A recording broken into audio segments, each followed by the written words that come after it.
បងតើគ្នាចឹងឥឡូវនេះខ្ញុំនៅខាងក្នុងរថយន្ត Aura5 ឆ្នាំ2026ចង់ដឹងថា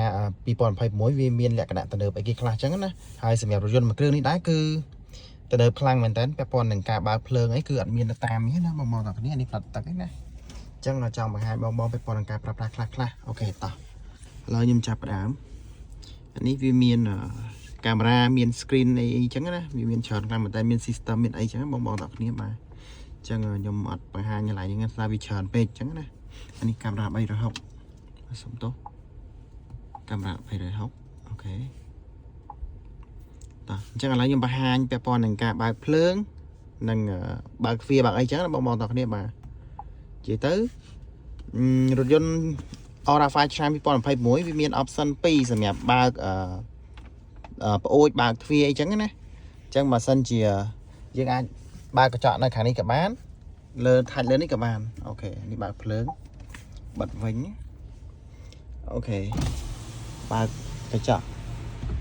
អូខេខ្ញុំបិទវិញមកអានេះបើកពាក់កណ្ដាលអូខេខ្ញុំបិទវិញ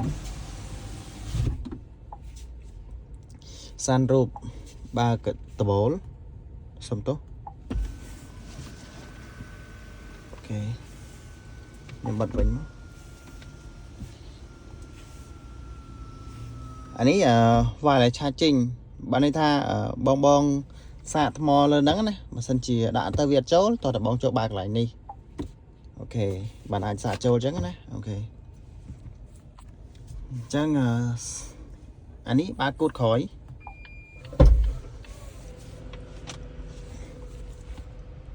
អូខេខ្ញុំបិទវិញមកកញ្ចក់side mirrors អូខេបើកវិញមកអានេះភ្លើង fog light បងតើគ្នាបាទអូខេអញ្ចឹងខ្ញុំមានតែប៉ុណ្្នឹងទេបងតើគ្នាសម្រាប់ផ្សេងវាដូចតាឡានគេទូទៅដែរទេតែគាត់ខ្ញុំចង់បង្ហាញ